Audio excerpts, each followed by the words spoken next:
34장 29절에서 33절까지 말씀입니다. 구약성경 136쪽입니다.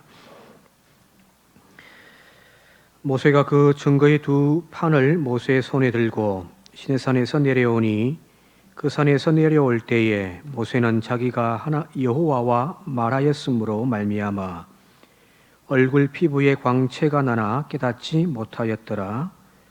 아론과 온 이스라엘 자손이 모세를 볼 때에 모세의 얼굴 피부에 광채가 남을 보고 그에게 가까이 하기를 두려워하더니 모세가 그들을 부르매 아론과 회중의 모든 어른이 모세에게로 오고 모세가 그들과 말하니 그 후에야 온 이스라엘 자손이 가까이 오는지라.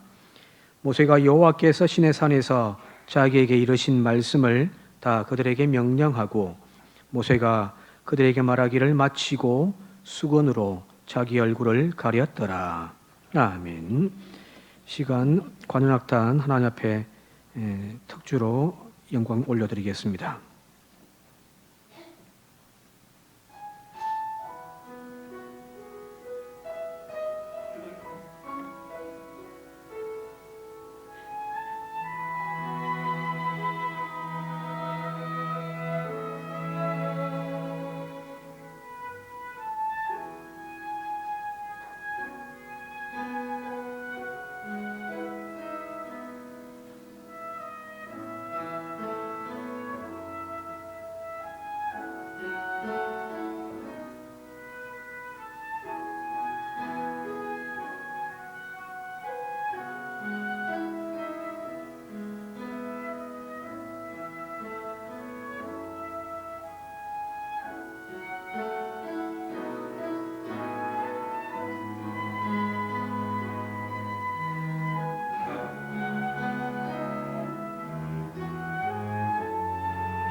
아멘. 여러분들의 얼굴은 아름답습니까? 이 아름다움의 얼굴이란 잘생기고 못생김의 관점이 아니라 그 얼굴에서 광채가 나면 참 아름답잖아요.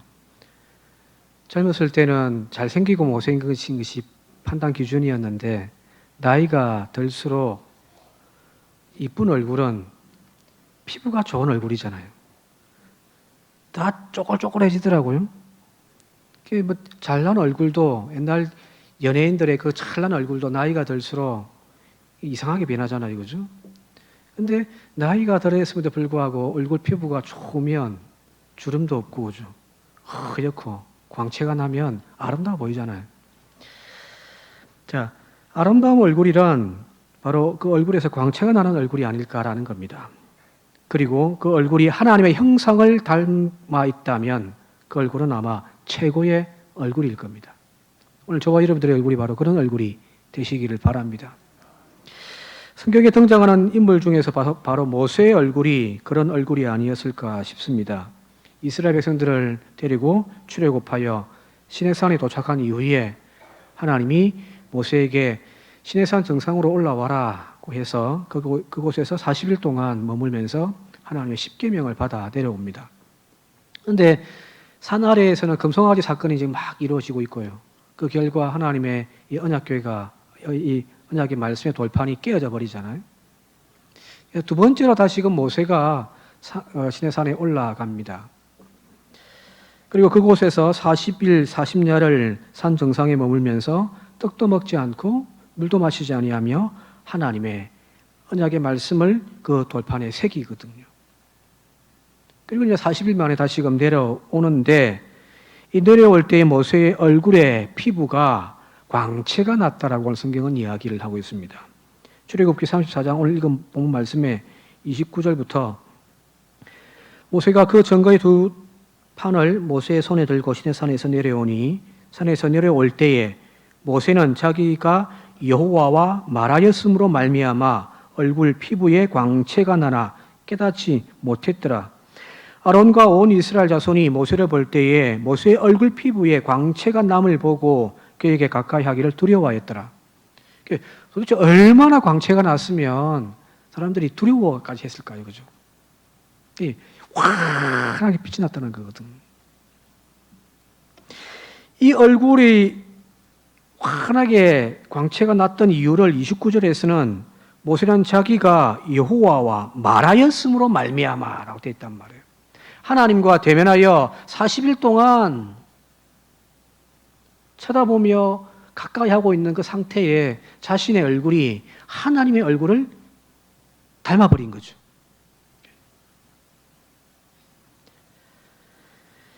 자, 이랬던 모세의 얼굴이 나중에 저 뒤에 가면은 민수기에서 전혀 다른 모세의 얼굴을 우리는 목격하게 되었습니다. 지금 우리가 읽은 본 말씀은 모세의 얼굴이 환하게 광채가 나고 하나님의 얼굴을 닮아 있더라.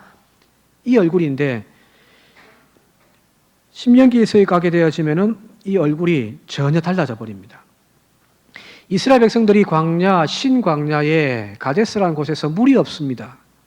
그러니까 목말라 죽겠단 말이에요. 그래서 백성들이 무리를 지어가지고 모세와 아론에게 와서 모세와 다툽니다. 싸웁니다.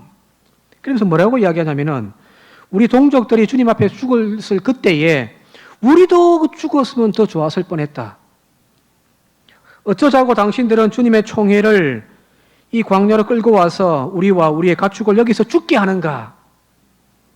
어찌하여 당신들은 우리를 이집트에서 끄집어내어 이 고역한 곳으로 데리고 왔는가?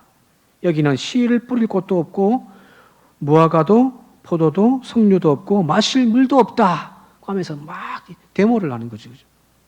여기 모세와 다투어라고 되어 있거든요.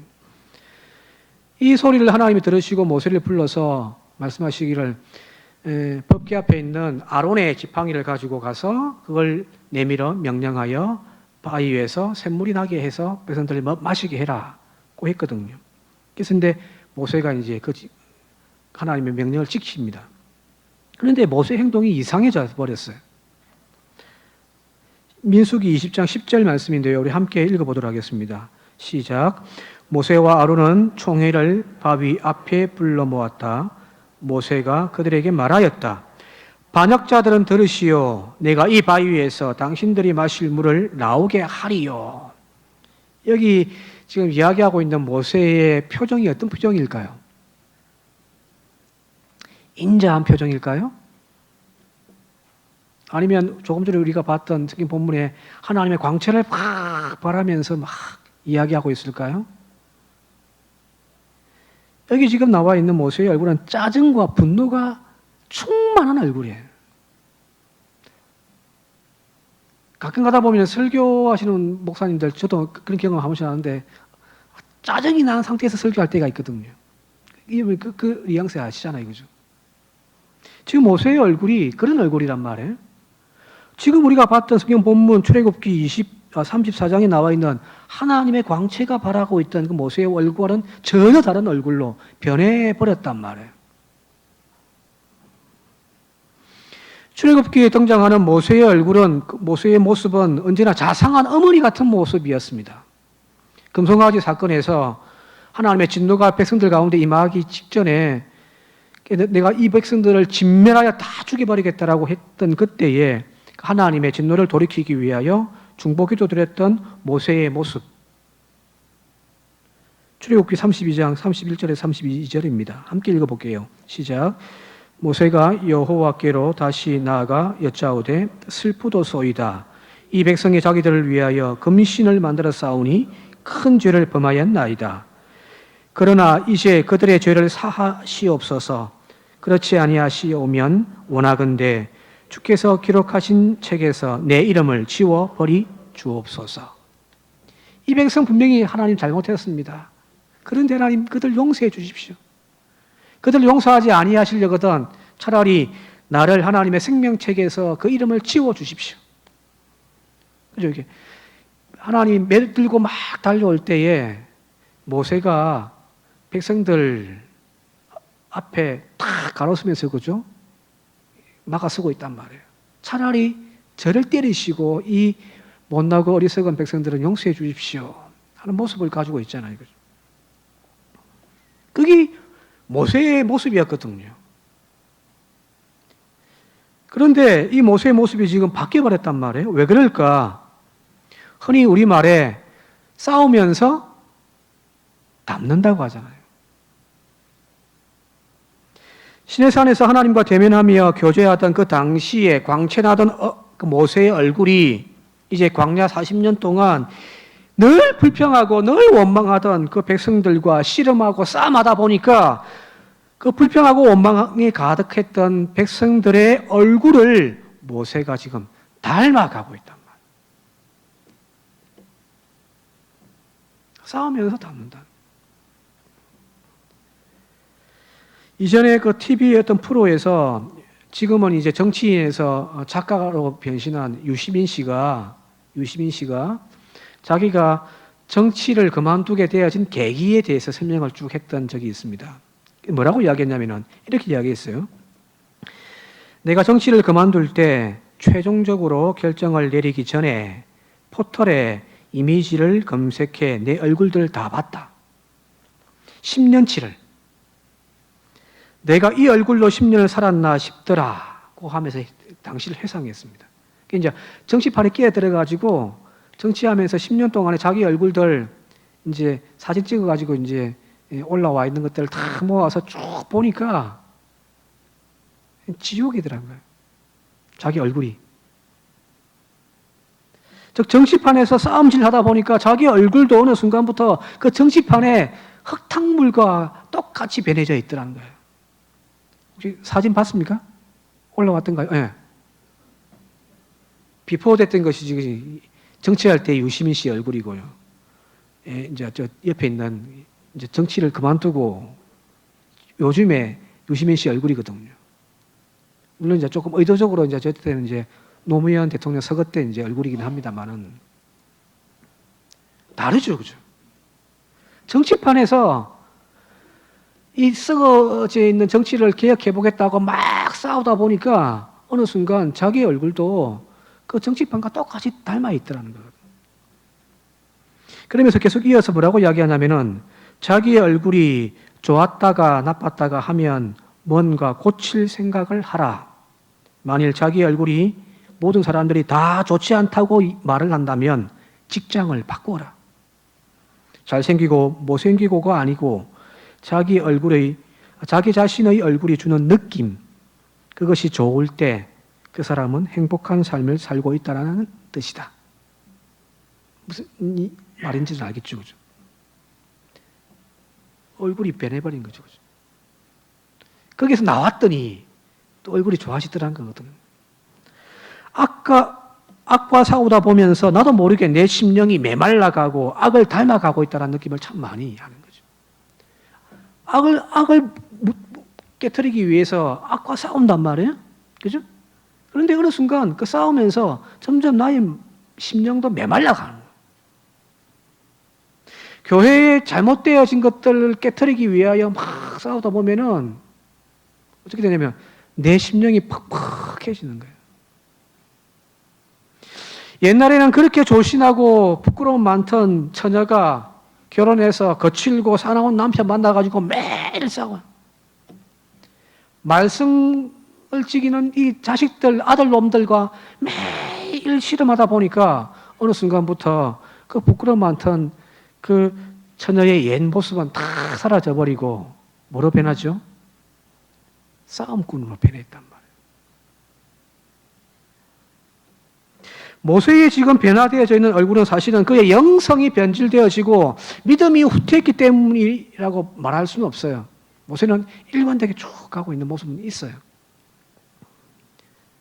오히려 그것보다는 목이 곧고 원망만 일삼는 그 백성들과 40년 동안 광야에서 싸우다 보니까 어느 순간부터 모세의 자신의 얼굴조차도 백성들의 얼굴을 닮아가더란 거거든.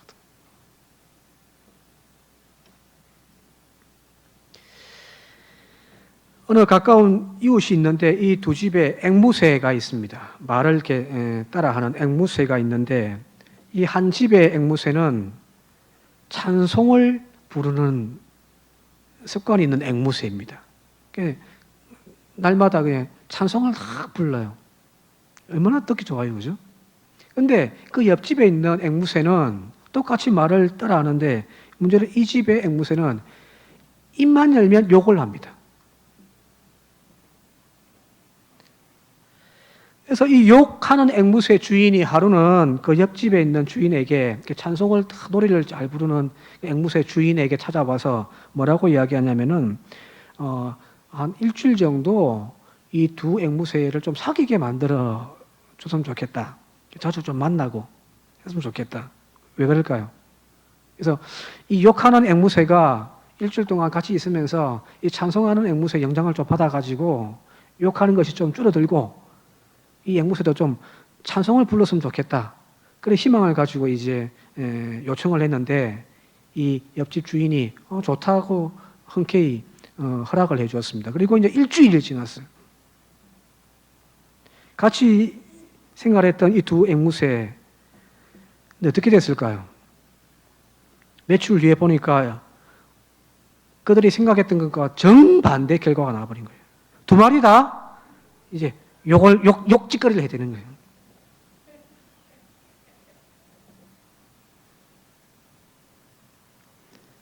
선한 방향으로 나아가는 것은 어렵지만 악해지는 것은 쉬워진단 말이에요.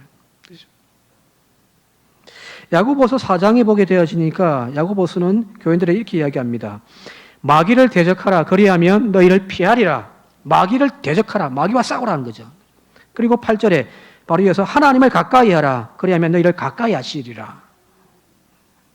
여기 마귀를 대적하라는 말과 하나님을 가까이 하라는 말이 7절과 8절에 나와 있는데 이 말이 같은 말, 즉 동의어 반복이 아니에요. 마귀와 싸우면 자연스럽게 하나님과 가까워지는 것이 아니란 이야기예요. 반대로 하나님과 가까워지면 마귀와 자연스럽게 싸우게 되어지는 것이 아니란 말이에요. 우리는 이걸 혼동해가지고 이게 같은 말이라는지 생각을 하고 있습니다. 마귀와 싸우면 자연스럽게 내가 하나님과 가까워진다.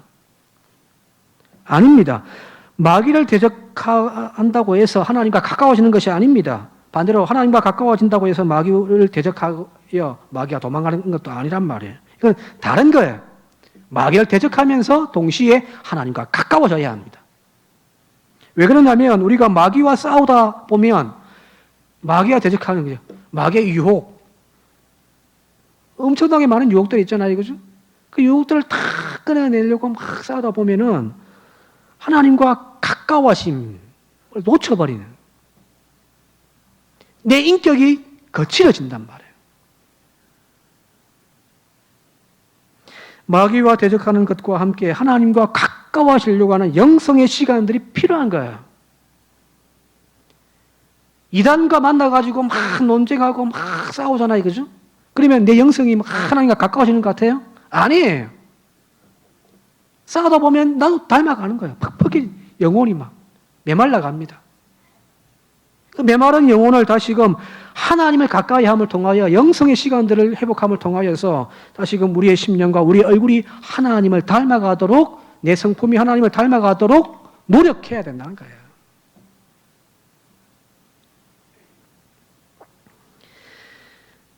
오늘 여기 모세의 얼굴과 또 다른 얼굴이 하나 있는데 그것은 바로 창세기에 등장하는 야곱의 얼굴입니다. 야곱의 얼굴요. 근데 이 야곱은 오늘 우리가 읽은 모세의 얼굴과는 정반대의 과정을 지금 거치고 있습니다. 여러분 잘 알듯이 야곱은 태어날 때부터 출생부터 싸움질이었어요. 그죠? 그의 어머니 리브가가 태중에 쌍둥이를 잉태했는데 이 두 놈이 동시에 이제 자라는 거죠, 뱃속에서. 그게 이제 산딸이 되어서 출산을 하는데 먼저 에스가 어머니 자궁을 뚫고 나와서 세상으로 나오려고 하니까 이 야곱이 안 된다. 내가 먼저 장자가 돼야 된다. 내가 먼저 형이 되려면서 막 발목을 잡고서 따라 슉 튀어나와 버린 거죠. 그죠? 싸움질하면서 나온 놈이 야곱이에요. 그의 인생은 그의 이름 그대로 약탈자이고 속이는 자입니다. 형 에서의 장자권을 빼앗기 위해서 형과 아버지를 속였잖아요. 그리고 하란으로 피신하고 난 다음에 삼촌 라반의 집에서 정착하면서 자신의 가정을 꾸리기 위하여 라반과 갈등하며 투쟁하며 막 싸웠단 말이에요. 이게 야곱의 인생이었습니다. 그런데 이 야곱의 인생이 전환점을 맞이합니다. 이 전환점이란 바로 고향으로 돌아가는 길에서 일어났던 야복 강가의 사건입니다. 이 야복 강가에서 야곱은 밤이 새도록 하나님의 천사와 씨름을 합니다. 그죠? 이 씨름 결과 하나님이 야곱에게서 야곱이라고 하는 이름을 떼내버리시고 그에게 이스라엘이라고 하는 이름을 붙여주시거든요. 이름이 바뀌었다는 것은 그의 존재가 바뀌었다는 의미이기도 합니다. 이스라엘이라는 이름의 본래 뜻이 하나님께서 다스리신다, 하나님께서 통치하신다라고 하는 의미는 다 알고 계시죠, 그죠? 자기의 인생을 개척하기 위하여 세상과 씨름하면 인생을 중단하고 이제 하나님이 다스리시고 하나님이 이끌어 가시는 인생이 되어졌다는 거예요. 이제 이 야곱은 사람과 환경을 붙잡고 씨름하던 인생, 야곱의 인생에서 이제 하늘을 붙잡고 하나님과 씨름하는 인생으로 바뀌어진 거죠. 그죠? 앞서서 이야기했듯이 싸우면서 남는단 말이에요. 그 말을 인용하자면은 이 야곱은 이 싸움의 이 씨름의 대상이 변화되면서 야곱의 얼굴 빛깔도 바뀌어져 버립니다. 이전까지는 형과 싸우고 삼촌과 싸우고 세상과 씨름하면서 세상의 근심 걱정 염려가 가득한 얼굴로 살아왔는데 이제 싸움의 대상이 하나님으로 바뀌면서 이 야곱의 얼굴이 바뀌어져요. 창세기 32장에 말씀을 함께 우리 읽어보도록 하겠습니다. 세 번역인데요. 30절부터 31절까지 함께 읽겠습니다. 시작. 야곱은 내가 하나님의 얼굴을 직접 뵙고도 목숨이 이렇게 붙어 있구나 하면서 그곳 이름을 브니엘이라 하였다. 그가 브니엘을 지날 때에 해가 솟아올라서 그를 비추었다. 여기 브니엘이라고 하는 지명이 나오는데 이 뜻이 하나님의 얼굴입니다. 지금 야곱이 이 야복 강가에서 뭘 했냐면 하나님의 얼굴을 대면한 거예요. 이렇게 나왔잖아요. 하나님의 얼굴을 직접 뵙고도.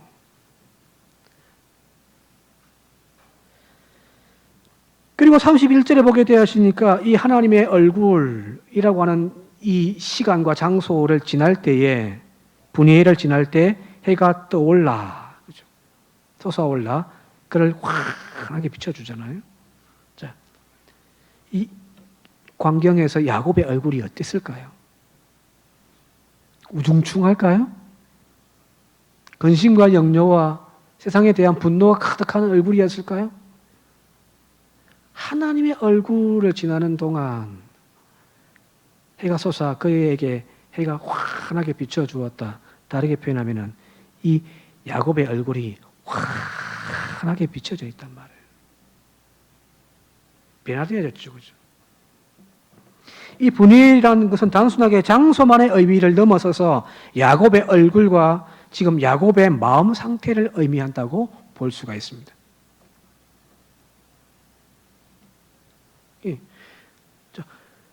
모세 이야기와 다르죠. 그죠? 모세는 얼굴 광채가 확 났던 그의 얼굴이 점점 시간이 흘러갈수록 백성들과 씨름하다가 보니까 백성들의 얼굴을 닮아버린 진노가 가득한 얼굴로 되어져 버렸는데 야곱은요.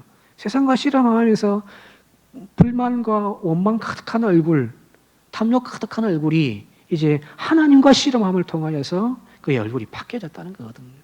다르죠. 그죠? 여러분들의 얼굴은 어떤 얼굴이에요? 여기서 잠깐 우리가 깊이 생각해 볼 문제가 하나 있는데요. 그게 뭐냐면은 우리의 얼굴에, 지금 우리의 이 얼굴에 하나님의 형상, 하나님의 얼굴을 다 담아내는 것. 그것이 마치 하나님의 얼굴이 내 얼굴에 반사되어져 비치어지는 거울처럼 생각해서는 안 됩니다.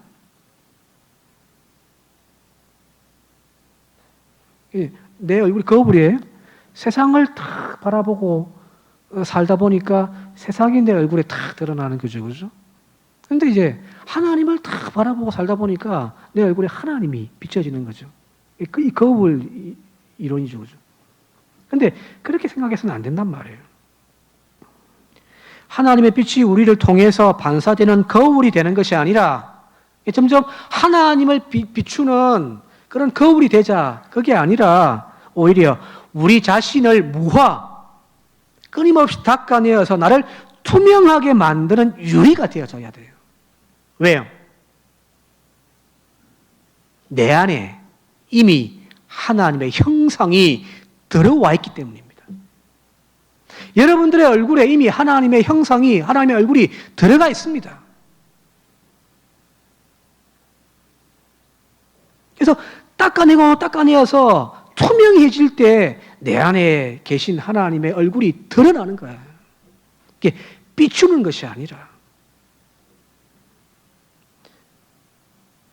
자, 투명한 유리처럼 되어질 때에 나를 통해 세상도 내 주변도 어떤 타자도 대상들도 이게 비치지가 않잖아요. 이 맑은 유리에 제가 얼굴이 안 보여요. 그죠? 여러분들이 여기에 안 비친단 말이에요. 오히려 이 안에 있는 물이 보일 뿐이죠. 오직 내 안에 있는 하나님의 형상만 드러나는 것, 그것이 신앙인이 갖추어야 할 믿음의 덕목입니다. 거울은 내가 바라보는 것을 반사하여 그대로 비추는 것이지만 투명한 유리는 내 안에 있는 것을 그대로 드러내잖아요. 창세기 1장 27절에 하나님께서 이렇게 말씀하십니다. 하나님이 자기 형상, 곧 하나님의 형상대로 사람을 창조하셨다고요. 이 말은 곧 여러분 한 분 한 분의 안에 이미 하나님의 형상이 들어와 있다는 거잖아요. 우리 안에는 이미 창조주이시고 모든 주인 되시는 구원의 주 하나님의 형상이 들어와 있습니다. 하나님의 얼굴이 내 얼굴 안에 이미 들어와 있다는 거예요. 그런데 어느 순간부터 우리의 얼굴은 하나님의 얼굴이 아닌 세상의 얼굴이 보여지잖아요. 교인들이 교회 밖을 나갈 때 주변 사람들이 얼굴 좋다 이야기하면 참 좋은데 우리의 얼굴이 세상을 닮아 근심, 걱정, 염려, 싸움, 분쟁 이걸 담고 있단 말이거든요. 왜 그럴까요? 야곱처럼 하나님 외에 다른 것들을 주목하며 그것들을 쟁취하기 위하여 끊임없이 씨름하고 싸우며 나아왔기 때문입니다. 우리의 인격에 세상의 때들이 묻기 시작했습니다. 그때부터 우리의 얼굴에 세상이 비치기 시작하는 거죠. 기도를 해도 세상적인 기도만 하고 있잖아요. 내 인생을 하나님을 위하여 살겠습니다. 내 평생을 주님 영광 위하여 살겠습니다.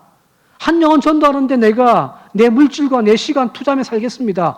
그런 기도는 안 하고 세상적인 것만 기도하고 있잖아요. 어떻게든 건강하게 해주시고 어떻게든 부자 되게 해주시고 어떻게든 출세하게 해주시고 이미 기도에서부터 세상적인 것들이 묻어나고 있으니 내 얼굴에 하나님이 드러납니까? 세상이 드러나지. 직장 나가서 직장 상사와 싸우고 일과 싸우고 집에 들어와서는 마누라와 싸우고 자식들과 꽉 싸우다 보니 내 얼굴에는 하나님의 형상은 점점 사라져버리고 세상이 덕지덕지 붙어 있단 말이거든요. 세상을 비출 거울, 하나님을 바라볼 생각을 하지 말고 끊임없이 나의 욕망과 세상적인 때들을 벗겨내는 저와 여러분들이 되시길 바랍니다.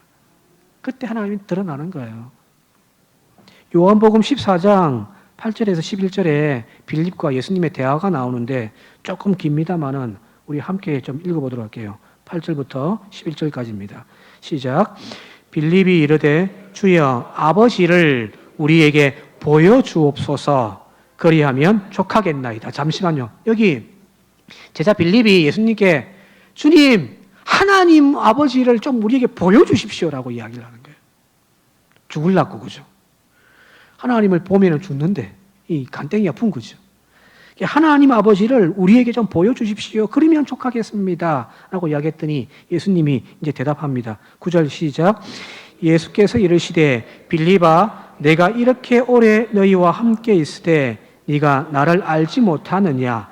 나를 본 자는 아버지를 보았거늘 어찌하여 아버지를 보이라 하느냐. 10절 내가 아버지 안에 거하고 아버지는 내 안에 계신 것을 네가 믿지 아니하느냐. 내가 너희에게 이르는 말은 스스로 하는 것이 아니라 아버지께서 내 안에 계셔서 그의 일을 하시는 것이라. 11절 내가 아버지 안에 거하고 아버지께서 내 안에 계심을 믿으라. 그렇지 못하겠거든 행하는 그 일로 말미암아 나를 믿으라. 예수님의 대답의 핵심은 그거예요. 내 안에 이미 하나님이 들어와 계신데 내가 아버지 안에, 아버지가 내 안에. 그래서 나를 보면 하나님이 안 보이냐? 그죠? 맞는 말이죠. 하나님이 오늘 우리 안에 들어와 있단 말이에요. 하나님의 형상이 오늘 우리의 얼굴 안에 들어와 있습니다. 그걸 깨닫지 못하고 자꾸만 이것저것 가면을 쓰다 보니까 내 얼굴에서 하나님의 얼굴은 가려져 버리고 세상이 내 얼굴에 비춰지는 거죠.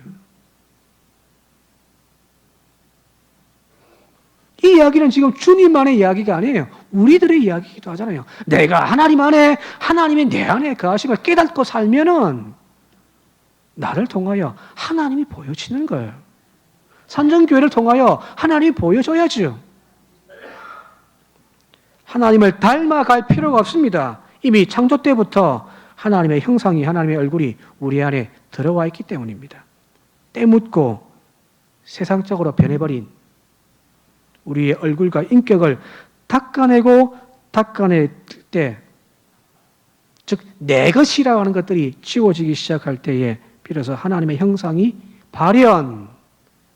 비춰지는 것이 아니라 드러나는 거란 말이에요. 세상 사람들을 위하여 덧칠하며 덕지덕지 붙였던 화장을 지우십시오. 아무개 닮으려고 칠했던 분칠을 내 욕망으로 저만큼은 가야지라고 생각했던 그 욕망으로 덧칠했던 그 화장을 지워낼 때에 여러분들 내 얼굴에서 하나님의 형상이 드러납니다. 기도를 통해 세상을 향하는 내 욕망을 지워내고요. 말씀을 통해 내가 품고 있는 그 세상의 근심과 염려, 실험하던 그것들을 주님 앞에 믿음으로 순종하여 내려놓기 시작할 때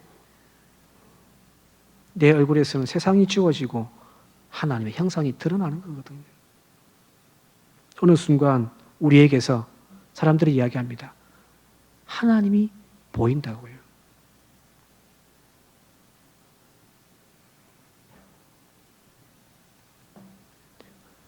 못생기고 잘나고가 아니에요. 젊고 늙어 주름이 졌다 이 얼굴이 아니에요. 성도의 얼굴에서는 바로 이 하나님의 광채가 나야 할 줄 믿습니다. 모세처럼 처음에는 유리처럼 반짝반짝 빛나고 했던 그것이 싸움질하며 세상을 닮아 때묻어가는 얼굴이 아니라 야곱처럼 하나님과 씨름하면서 세상이 아닌 하나님과 씨름하면서 점점 하나님의 얼굴을 닮아가는 그런 한 주간의 삶을 사는 저와 여러분들이 되어지시기 바랍니다. 다음 주에는 만나서 뭐라고 인사하냐면은 이렇게 인사합시다. 하나님의 얼굴을 뵙는 것 같습니다. 야곱의 고백이잖아요. 그 얼굴이 되어줄 수 있기를 이 시간 주님 이름으로 축원드립니다. 함께 기도드리겠습니다. 고마우신 아버지